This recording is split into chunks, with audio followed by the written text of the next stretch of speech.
Ainsi donc, vous revoici. Je suppose que vous voulez connaître la suite de ma chasse au trésor opus numéro 2.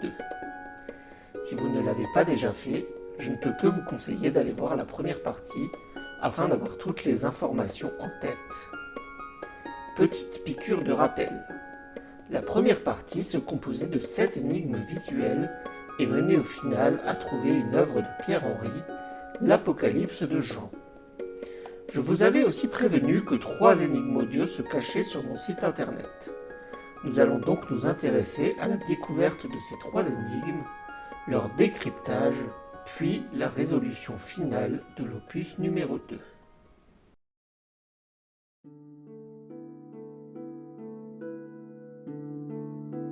La première énigme audio a été très rapidement trouvée par de nombreux chasseurs. Cette découverte était en général très perturbante, puisqu'aucune piste audio n'avait d'utilité tant que l'œuvre de Pierre-Henry n'avait pas été découverte. Pour trouver cette première énigme cachée, il fallait s'intéresser aux adresses URL de chaque page d'énigme. Les chasseurs ont en effet remarqué que des erreurs se glissaient dans ces adresses. Dans l'ordre du site, les erreurs étaient un E pour pierre, un D pour chevalier, un O pour tombe, un C pour gris, un P pour texte, un A pour lecture et enfin un T pour labyrinthe. En tapant ces différentes lettres dans la barre d'adresse en respectant le format des énigmes visuelles, c'est-à-dire compositeur-2/opus-edocpat.html, le premier extrait audio était découvert. Voici un petit aperçu de ce morceau extrêmement doux et agréable.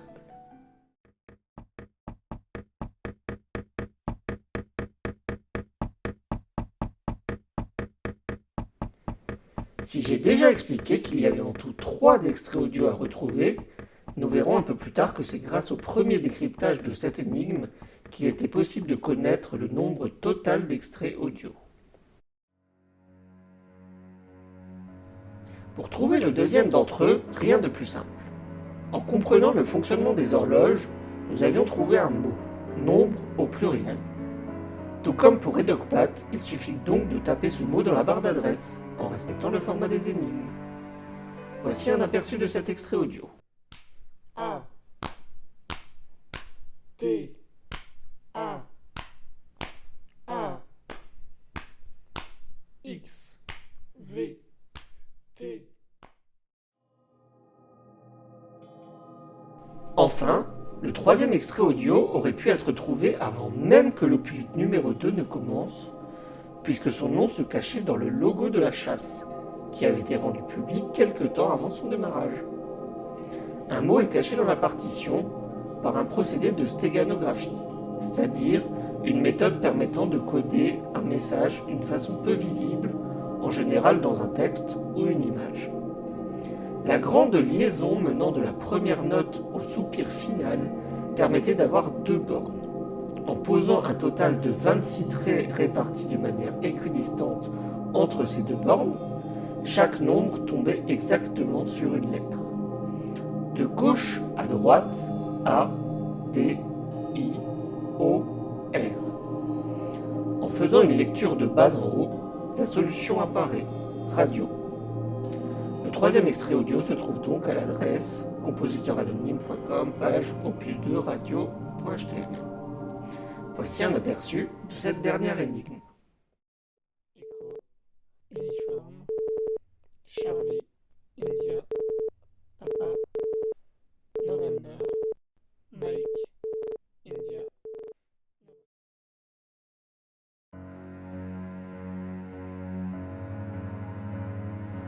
La difficulté de cette deuxième partie de chasse est son côté beaucoup plus labyrinthique. Ici, aucun ordre n'est donné et on doit trouver quoi faire. En réalité, des allers-retours seront nécessaires, mais ils se déduisaient assez facilement lorsqu'un blocage se mettait en place. Pour bien commencer, voyons comment décrypter une première fois chaque énigme.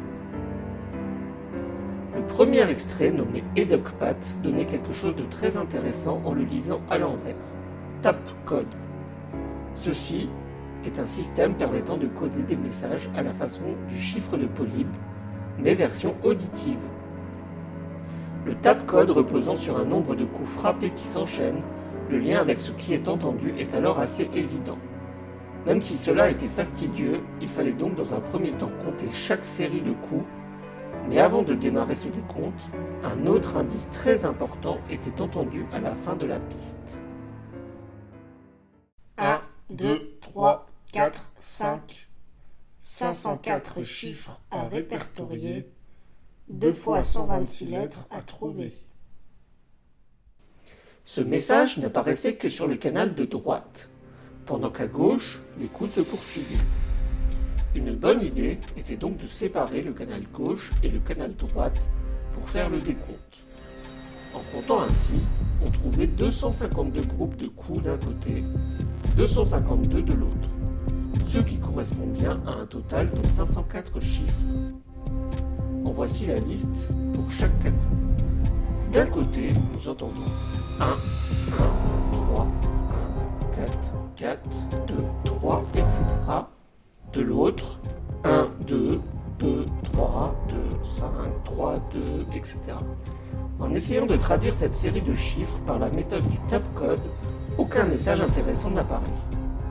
Beaucoup de chasseurs ont essayé de lire la série à l'envers, puisque le terme tapcode était à l'envers, mais ceci était un simple leurre. 2 indices permettaient de savoir quoi faire pour transformer ces chiffres et en obtenir un message. Le premier indice était le nombre de chiffres égal entre chaque côté. Le deuxième était dans le ton de chaque son entendu. Pour l'ensemble de l'extrait, il y avait 2 sortes de sons, dont l'un légèrement plus aigu que l'autre. Sur un canal, on trouve ainsi une succession aigu, grave, etc. Alors que sur l'autre canal, c'est l'inverse, grave, aigu, etc. Ces 2 successions opposées, associées à la superposition gauche-droite, invitaient à faire une lecture en dents de scie.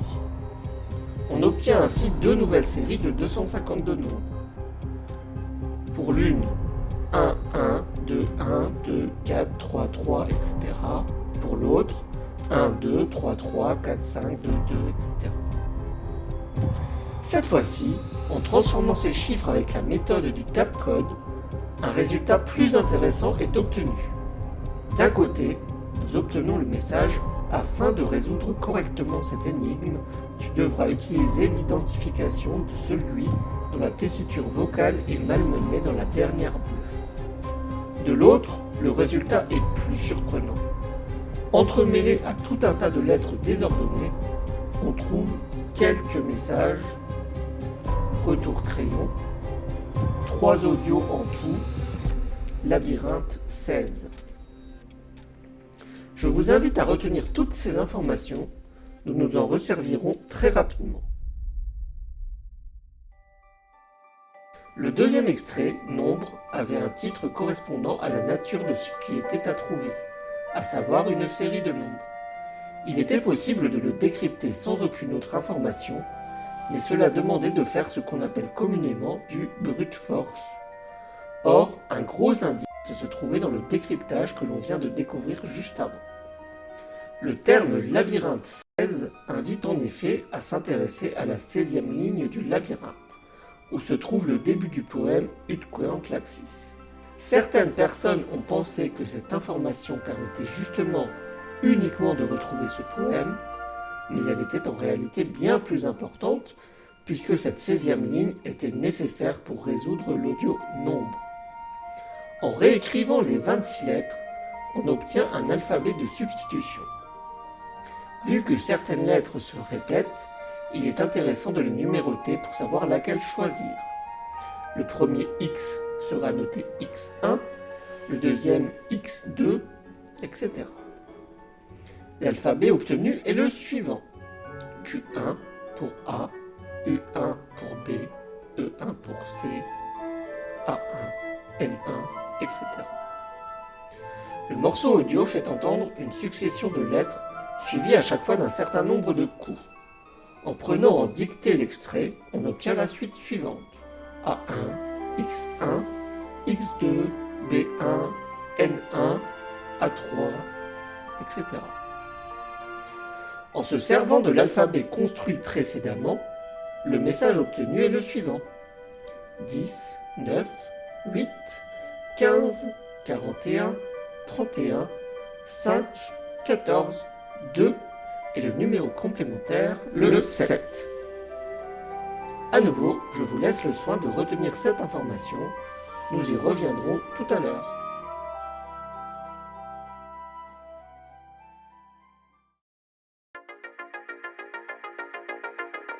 Pour le troisième extrait audio, le nom radio permet de savoir que l'alphabet radio international est utile. Chaque mot prononcé est en effet une lettre issue de cet alphabet. Si vous ne connaissez pas cet alphabet, il commence par Alpha, Bravo, Charlie, Delta. Les lettres de l'extrait se traduisent ainsi S, O, C, O, D, A, etc. Comme pour l'extrait précédent, un chiffre est associé à chacune des lettres.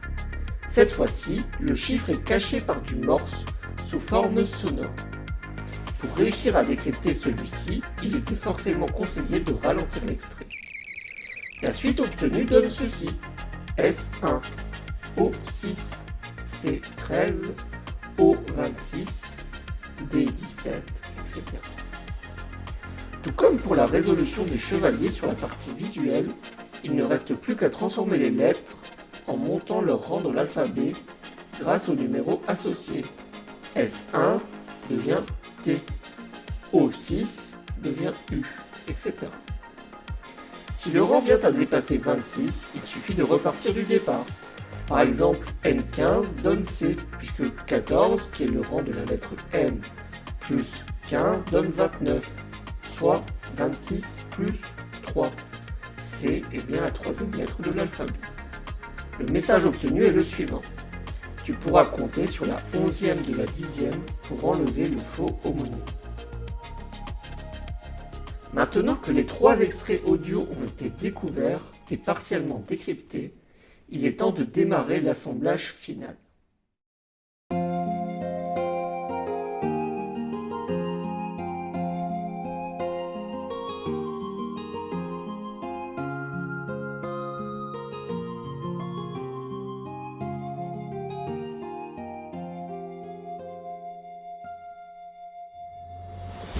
En démarrant de la dernière bleue trouvée dans la partie visuelle, c'est-à-dire l'Apocalypse de Jean composé par Pierre-Henry, on comprend que celui dont la tessiture vocale est malmenée dans cette œuvre n'est autre que Jean Negroni, un acteur ayant prêté sa voix pour la création de cette œuvre. On sait qu'il faut utiliser son identité pour pouvoir correctement résoudre l'énigme Edokpat. Comme cela avait déjà été fait dans la partie visuelle, avoir 2 séries de lettres de même longueur invite à les superposer. Nous faisons donc cela avec les 2 séries obtenues dans Edokpat. Il n'y a plus qu'à prendre les lettres des prénoms et noms de Jean Negroni dans l'ordre où elles apparaissent et de retenir les lettres associées dans l'autre série de lettres. On cherche un premier J dans l'ordre de lecture, la lettre associée est un R. Depuis ce J, on continue notre lecture pour s'arrêter au premier E rencontré. Il est associé à un E. On poursuit en cherchant le prochain A, qui est associé à un C. En continuant ainsi avec l'identité complète de l'acteur, on obtient le mot récitation au pluriel. Ce mot permet de comprendre la phrase énigmatique trouvée dans l'énigme radio. En effet, lorsqu'on recherche le mot récitation dans le cadre musical de cette chasse au trésor, le résultat le plus fréquent et pertinent correspond aux récitations composées par Georges Apergis. La phrase nous disant que l'on peut compter sur la 11e de la 10e pour enlever le faux homonyme se traduit donc par « compte la 11e ligne de la 10e récitation d'Apergis pour enlever le faux homonyme ». Qui est ce faux homonyme? Nous allons bientôt le découvrir. Puisqu'il faut compter, autant utiliser le résultat de l'audio nombre. La 11e ligne de la 10e récitation d'Apergis est la suivante. Jonc donc isté, je cède à mon pourquoi, résais-je parfois. En faisant une simple extraction avec les nombres que nous avions obtenus, à savoir la 19e lettre, la 8e, la 15e, etc., on obtient un nom d'instrument, accordéon. Mais ces nombres peuvent s'utiliser de la même manière à un autre endroit. En essayant de faire une extraction dans l'une des séries de lettres de l'énigme EDOCPAT, les chercheurs obtenaient aussi Richard N.Y. Beaucoup de personnes avaient trouvé Richard N.Y. sans avoir l'information accordéon. Et cela pouvait mener à de très nombreuses fausses pistes, comme par exemple Richard Rodgers, un compositeur américain né et mort à New York. En couplant Richard, accordéon et New York, on retrouve un nouveau musicien, Richard Galliano. Et pour enlever tout doute possible, j'avais pris soin de prononcer les mots tango dans l'énigme radio en modifiant leur volume. New York Tango est en effet une des compositions les plus célèbres de Richard Galliano. En reprenant l'astuce de Jean Negroni avec le nom de Galliano dans les deux séries de lettres de l'énigme EDOCPAT, on obtenait deux nouveaux mots, solitude et nocturne. Une simple recherche montrait que Richard Galliano a composé une musique nommée Solitude nocturne. Une fois cette nouvelle information trouvée, l'opus numéro 2 est presque terminé. Il ne reste plus qu'à résoudre un dernier cryptogramme. À ce stade, que reste-t-il comme information? Un morceau de musique nommé Solitude nocturne, et c'est tout? Non, il reste un petit élément qui sera décisif. Dans EDOCPAT, on trouvait les mots « retour crayon ». Ce retour du crayon fait référence au crayon de l'énigme lecture dans la partie visuelle. Pour rappel, ce crayon invitait à faire une écriture en spirale dans un carré de 7 sur 7. Former un carré avec des lettres serait-il possible dans cette partie audio? La réponse est oui. L'énigme radio est en effet composée de 64 lettres que l'on peut donc écrire dans un carré de 8 sur 8. En reprenant le sens de la spirale que nous avait indiqué le crayon, on écrit en partant du coin supérieur droit la suite de lettres non modifiées par les numéros S, O, C, O, B, A, C, R, O, N, F, etc. Une fois ce carré constitué, il ne reste plus qu'à comprendre que le morceau Solitude nocturne est en fait une clé permettant de faire ce que l'on nomme communément une double transposition rectangulaire. On écrit les lettres de solitude par ordre alphabétique au-dessus du carré. On écrit celles de nocturne par ordre alphabétique à gauche en colonne. Il n'y a plus qu'à remettre les mots dans l'ordre. Le message obtenu nous dit ceci. Te voici à la fin de cet opus. Mon musicien favori exprima l'oubli pour Enrico I.V. Pour terminer la chasse au trésor opus numéro 2, il fallait trouver le musicien Astor Piazzolla qui a composé la musique Oblivion pour la bande originale du film Enrico IV. C'est ainsi que s'achève cette explication des solutions de l'opus numéro 2. J'espère que vous aurez apprécié l'expérience. Et si, au moment où vous regardez cette vidéo, vous pensez qu'aucun opus n'est en cours,